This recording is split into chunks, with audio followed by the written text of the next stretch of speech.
Now, here is the aftermath of Niger Gabon coup that just happened. Tinubu says he's scared of more copycat coup in Africa. He's scared of more copycat coup in Africa. You see, if you notice the way the US and the France was busy pressurizing Nigerian government, the president, which is Tinubu, and the ECOWAS, is because they understand that there is a sign that Africans are beginning to wake up. And Niger is one of the biggest countries in Africa, one of the biggest in landmarks, not by population. So they understand that if a country like Niger could pull out and stop respecting this slave master, is going to be a problem to other African countries. Other African countries would want to. You see, the reason why they decide to hold Nigeria is that Nigeria is more like a source to other African countries. They know that this is the most powerful, the most populated nation in Africa. So they are going to do everything to hold them down.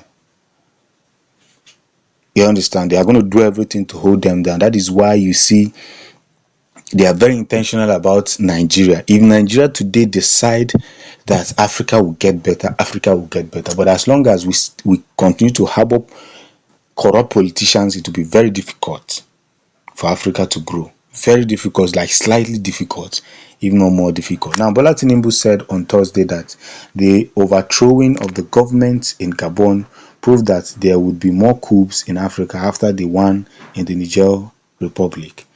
Mr. Tinubu said this when he met with the Sultan of Sokoto, Mohammed Said Abubakar III, and the Nigerian Supreme Council of Islamic Affairs at the State House.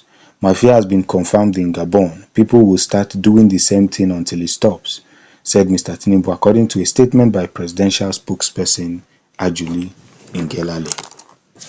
So he's scared now. Of course he's scared. You see, my stand remains that as long as the democratic president do not fight for democracy, do not do the needful for democracy, there will be more coups in Africa. Yes, Tinubu on his own is illegitimate. He entered the seat forcefully in the middle of the night when people were sleeping. I was sleeping on that day. I woke up around 6 o'clock, 6:30, because I was desperate to see that my principal wins. I woke up by 6:30 and I noticed that they have announced the winner.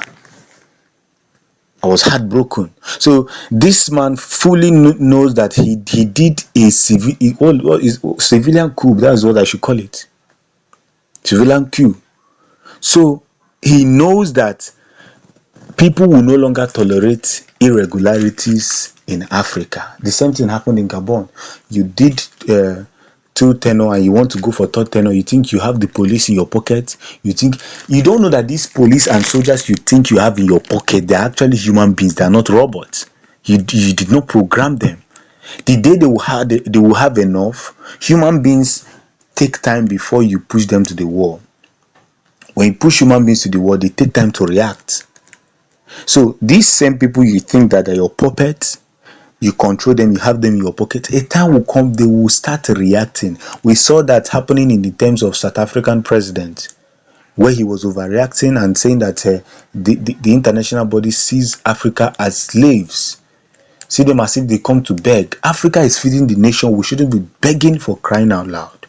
But because we have some politicians in power that prefer only their family to succeed, while other Africans born in poverty, that is why you see that this European, their power is actually strong.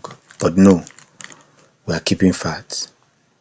Gabon's military officers announced on Wednesday that they had taken power and put the president, Ali Bongo, under house arrest. This was the latest attempt at a coup in Africa, just a few weeks after troops in Niger rebelled and took power. Shortly after this happened, Mr. Tinubu talked about how worried he was about the coup in the Republic of Gabon, which is on the west coast of Central Africa. At the same time, he said that all political options with the military junta in Niger Republic would be exhausted before any military action. He said that all political options with the military junta in Niger Republic would be exhausted before any military action. So the the truth here is that one united Africa is a very, very powerful nation.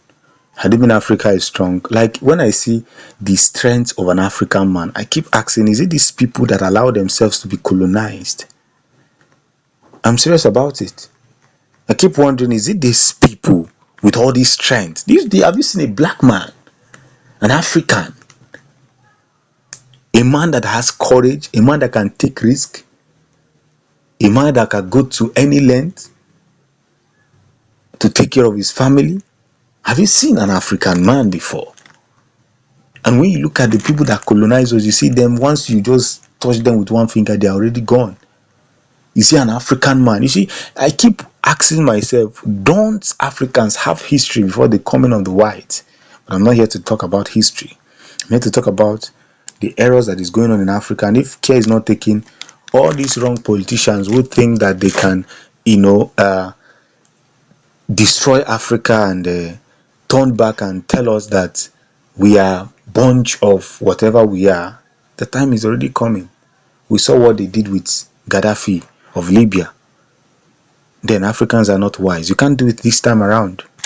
Come to Africa, and when they want to go and help them, you call them and say, turn your jet back. This is what we see. So Mr. Tinubu also said again that a democratic government could not be removed by force.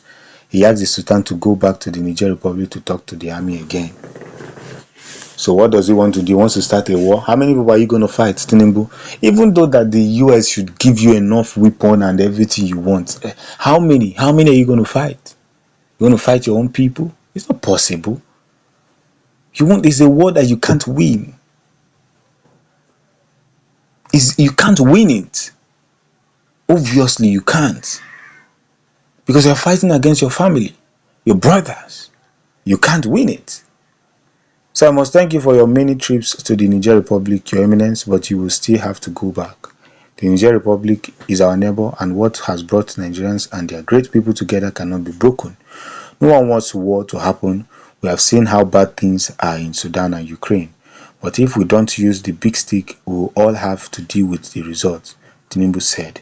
Mr. Tinubu said that General Abdulsalami Abubakar led Nigeria into a new era of democratic government in 1998 when he set up a 9-month transition program. The president said that the military leaders in the Niger Republic could do the same thing if they were honest.